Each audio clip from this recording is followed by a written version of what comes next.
इस वक्त मौजूद हैं व्यापारी नेता प्रेम प्रकाश रस्तोगी जी। नेताजी, आपसे जानना चाहूँगा, अभी 4 दिन पहले का मामला है, भाजपा नेता धान क्रय केंद्र पर पहुँचे, हंगामा हुआ, उसके बाद उन पर ही FIR दर्ज हो गई, तो क्या कहेंगे? FIR दर्ज होना काफ़ी दुर्भाग्यपूर्ण है। मैं आई टुडे चैनल के माध्यम से सम्मानित और सुधी श्रोताओं को बताना चाहूँगा कि जनता सरकारें बदलती है, बदलाव के लिए बदलती है। भारतीय जनता पार्टी की सरकार आई केवल इसलिए आई कि भ्रष्टाचार खत्म होगा, किसानों की इनकम दुगनी होगी, और जो किसानों की इनकम से जुड़ा मुद्दा है, इस मुद्दे के अंतर्गत निगरानी करने के लिए अगर विधानसभा के संभावित प्रत्याशी डॉक्टर MP आर्या गए थे तो उनके राज्य कर्मचारियों को ये ड्यूटी में शामिल था कि उनको संतुष्ट करते। वो किसान भी चीख पुकार मचा रहे हैं, हमसे रुपए लिए जा रहे हैं तोल के नाम पे, और चरम सीमा पे इस चीज़ का प्रचार प्रसार भी है, मीडिया भी इस चीज़ को मान रही है।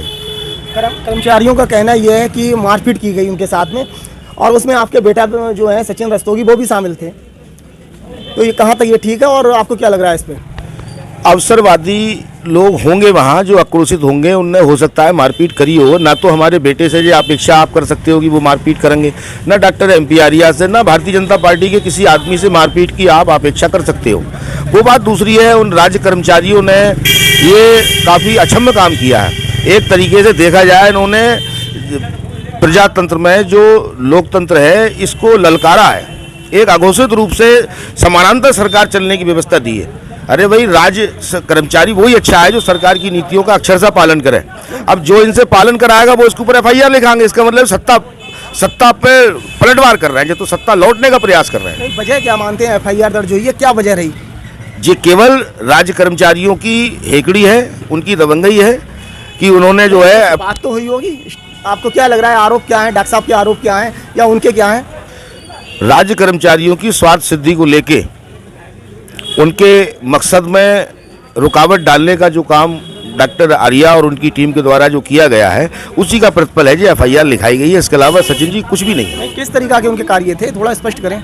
वो लोग धान पे तौल कराई पैसे लेते हैं, डाले के पैसे लेते हैं, सही धान होगा उससे छल्ला लगाई पैसे लेते हैं, 3-3, 4-4, 5-5 दिन आदमी को रोकते हैं वहाँ। ये सब अनियमितताएं नहीं तो और क्या है? आप मानते हैं भ्रष्टाचार है वहाँ पर? मंडी में भ्रष्टाचार चरम पे है, इसीलिए डॉक्टर साहब अपनी टीम के साथ गए थे उन लोगों को समझाने बुझाने के लिए कि योगी जी की सरकार है, आप ऐसा मत करिए। सरकार के संविधान में शामिल है, सरकार की घोषणा पत्र में शामिल है कि हम किसानों के प्रति काफ़ी सही रवैया अपनाएंगे, भ्रष्टाचार किसानों के प्रति नहीं होने देंगे, उनकी फसल का लाभकारी मूल्य दिलाएंगे। इसी योजना के सरकार के घोषणा पत्र के हिसाब से वो लोग वहाँ गए थे। भाजपा सरकार है, उसके बाद में आप कह रहे हैं भ्रष्टाचार चरम पे है। ये बात आपकी सही है, भाजपा सरकार है, भ्रष्टाचार चरम पे है। भारतीय जनता पार्टी के लोगों को नहीं कहना चाहिए इस बात के लिए, लेकिन जो सत्य है उसे स्वीकार करना चाहिए। व्यवस्था बदलते बदलते समय लगेगा। आप मानते हैं भ्रष्टाचार चरम पे है भारतीय जनता पार्टी सरकार में? भ्रष्टाचार निचले स्तर पर चरम पे है, इसमें कोई दो राय नहीं है। हम लोग मानते हैं भारतीय जनता पार्टी लगातार व्यवस्था सुधारने में लगी हुई है। आप जो समझ लिए, न्यायपालिका पर तक कार्रवाई हुई है, 15-16 जजों के ऊपर कार्रवाई हुई है। भाजपा नेता डॉक्टर MP आर्या यहाँ के वरिष्ठ नेताओं में उनका नाम आता है, उन पर FIR होना, और आप ये कह रहे हैं वहाँ पे भ्रष्टाचार फैला हुआ है, इसका मतलब भ्रष्टाचारी एक भाजपा के जो वरिष्ठ नेता हैं उनके खिलाफ FIR दर्ज करा रहे हैं, तो कहाँ इन लोगों की चल पा रही फिर भाजपा लोगों वालों की? बेशक नहीं चल पा रही है, जो सत्य उसे स्वीकार करने में कोई भी दिक्कत नहीं होनी चाहिए। मंडी समिति के कर्मचारी के द्वारा जो FIR लिखाई गई है, मेरा तो स्पष्ट आरोप है, सरकार को इस पर बहुत गंभीरता से संज्ञान लेना चाहिए और FIR लिखाने वाले कर्मचारी की सेवाएं समाप्त तो बर्खास्त करना चाहिए। ये तो दुस्साहस है सत्ता के परिवर्तन का, सत्ता के नीतियों और निर्देशों के पालन न करने का एक तरीके से। ऐसा कहाँ हो पा रहा है? 1 घंटे के बाद ही FIR दर्ज हो गई, जिसमें ब्लॉक प्रमुख परिवार से भी डॉक्टर AK गंगवार हैं, डॉक्टर MP आर्या हैं, और भी तमाम लोग थे। सिर्फ 1 घंटा का समय लगा और आप लोग कह रहे हैं वहाँ पे भ्रष्टाचार फैला है, भ्रष्टाचारी लोग हैं, गलत लोग हैं, तो गलत लोग आप जैसे लोगों के खिलाफ FIR दर्ज करा रहे हैं। एक बड़ा सवाल आता है। ये बिल्कुल सही बात है, आपके इस आरोप को विनम्रता के साथ हम स्वीकार करते हैं। ये उनका राज्य कर्मचारियों का बहुत ही खराब निर्णय है। मैं तो बार बार इस चीज़ को कह रहा हूँ कि एक तरीके से सरकार को एक अंगूठा और ठेंगा दिखाने वाला इन लोगों ने काम किया है। ये नौकरी से हर हालत में बर्खास्त होना चाहिए और इसकी वो बर्खास्त तो बाद में होंगे। सबसे पहला सवाल ये है बनता है कि अगर ये धान क्रय केंद्र पर पहुंचे, मुकदमा लिख गया, ऐसे तमाम ऐसे मामले सामने आएंगे जहां पर किसान या आम जनता परेशान हो रही है, भ्रष्टाचार का शिकार हो रही है, तो कैसे लोगों को इंसाफ दिला पाएंगे जब खुद ही नहीं बच पा रहे हैं। बिल्कुल आपकी बात सही है। भारतीय जनता पार्टी के नेता और कार्यकर्ता बहुत संघर्षशील हैं। उनका एक ही नारा होता है, हर जोर जुल्म की टक्कर पर संघर्ष हमारा नारा है।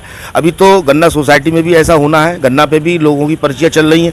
जो अब पिछले दिनों आपने किसानों के ऊपर जो राइस मिलों को जो धान का घोटाला है वो भी आपने देखा होगा, वो भी करोड़ों रुपए घोटाला है। तो इस तरीके की घोटालों की निगरानी का ही काम भारतीय जनता पार्टी के नेता लोग कर रहे हैं। अब इसमें दिक्कतें आई हैं, उन दिक्कतों का डट के मुकाबला और सामना करेंगे और इसकी बृहद स्तर पर जाँच कराएंगे। और जिस अधिकारी ने, जिस कर्मचारी ने भारतीय जनता पार्टी के नेताओं के ऊपर FIR लिखाई है, हम लोगों का प्रयास होना चाहिए कि उसको नौकरी से बर्खास्त किया जाए। पहले भी घोटाले होते थे, आप लोग कहते हैं कि पहले की जो सरकार थी वो भी घोटाला करती थी, और अब भी आप यही बात से पीड़ित हैं। भाजपा की सरकार है, आपकी सरकार है, आप तब भी घोटाले की आप बात कर रहे हैं, तो ये भी घोटाले की सरकार है क्या भारतीय जनता पार्टी? हम आपकी बात से सहमत है सचिन जी। जब घोटालों पे अंकुश लग रहा है, जब रिवायतें पुरानी चली आई हैं, उन रिवायतों को हम लोग तोड़ रहे हैं, तोड़ते तोड़ते ही टूट पाएगी। एकदम कार्यकाल तो खत्म होने जा रहा है, अभी तक तो आप तोड़ नहीं पाए। मात्र 2 महीने बचे हैं चुनाव के, कब तोड़ेंगे आप? अगली सरकार किसी और की आ गई तब तोड़ेंगे, क्या करेंगे फिर? देखिए साहब, पिछली बार जो गेहूं तौल केंद्र हुआ उसमें FIR के रूप में आपने परिणाम देखे होंगे, उन पे FIR हुई। नहीं, चर्चाएं ये हैं कि उसमें जो मेन लोग हैं, इसमें जो सत्यापन करता है, जो बड़े नाम थे वो हटा दिए गए, सत्यापनकर्ताओं के ऊपर कोई कार्रवाई नहीं हुई। जो एक गरीब किसान है उनके लिए जेल भेजा जा रहा है, तो कहाँ आपकी सरकार में लोगों को इंसाफ मिल रहा है फिर? ये बात आपकी किसी हद तक सही है, लेकिन जब समस्या आई है तो उसका निराकरण संभव है। अब थोड़ा सा आप इंतजार करिए, इंतजार करने के बाद में जो चीज़ें निकल के आएंगी। नाइंसाफ़ी इस सरकार में बहुत मुश्किल काम है जो किसी के साथ नाइंसाफ़ी हो जाए।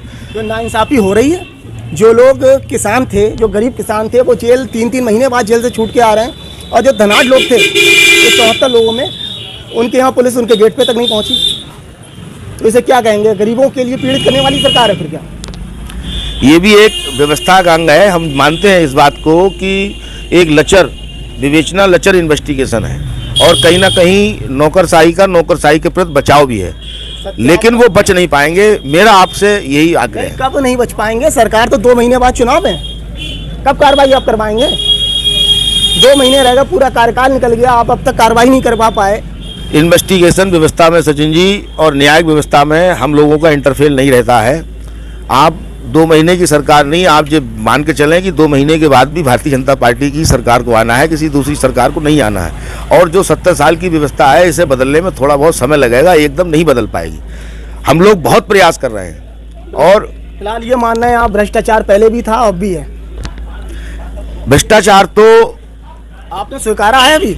भ्रष्टाचार स्वीकार करने में कोई कसर नहीं है, लेकिन एक बात ध्यान से आप सुन ले कि भारतीय जनता पार्टी के नेता, भारतीय जनता पार्टी के कार्यकर्ता भ्रष्टाचार की एक मुस्तैद निगरानी में लगे हुए हैं। आप लोग भ्रष्टाचार खत्म भी नहीं करवा पा रहे हो, FIR भी झेल रहे हो, तो कहाँ आपकी ना तो चल पा रही है, ना ही भ्रष्टाचार खत्म हो रहा है, तो कहाँ आप लोगों की चल रही है फिर?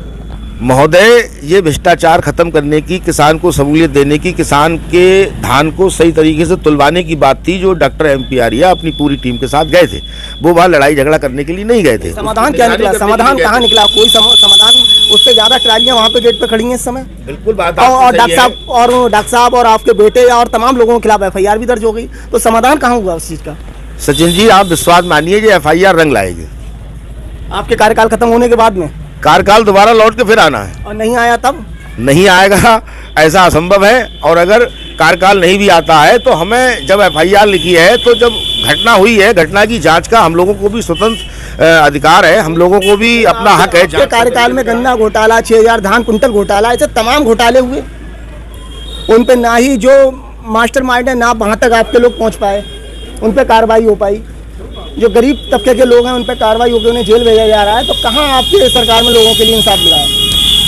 देखिए, हम घोटालेबाजों के पास तक पहुंचे हैं, और अगर पहुंचे नहीं है तो जो घोटाले उजागर कैसे हुए हैं। हाँ, ये बात सही है। 4 साल 8 महीने में आप पहुंचे हैं, 2 महीने का समय रह गया है सिर्फ। अब 2 महीने में आप कार्रवाई भी करवा लेंगे, जेल भी भिजवा देंगे उन्हें। ये बात सही है कि सही लोग, वांछित लोग अभी तक इसके कानून के शिकंजे से बाहर हैं, लेकिन आप विश्वास मानिए। अब आप ये मान रहे हैं कि आप लोगों की कुछ नहीं चल पाई। जो लोग अपराधी किस्म के लोग हैं, जो भ्रष्टाचारी लोग हैं, उन पे आप लोग कार्रवाई नहीं करवा पाए, ये मानना है फिर? नहीं, अभी तक तो प्रथम दृष्टा आपके देखने में ये लगता ही है, लेकिन हम आपको विश्वास दिलाते हैं, भरोसा दिलाते हैं इस सरकार में। वर्तमान के घोटाले में आपको बता रहा हूँ, आप एक में भी बता दें कार्रवाई करवाइए, या फिर आप ये मानिए कि कार्रवाई नहीं हो पाई है। कार्रवाई होगी सुनिश्चित जी, आप कंफर्म मान के चलिए। वो बात दूसरी है कि अभी जो मेन हैं जो लोग, फिलहाल अभी तक की स्थिति क्या है, करवा पाए नहीं करवा पाए? अभी तक तो हम लोग नहीं करवा पाए, लेकिन जी आश्वस्त आपको करते हैं कि ये बच नहीं पाएंगे, ये मान रहे हैं आप? ये बच नहीं पाएंगे।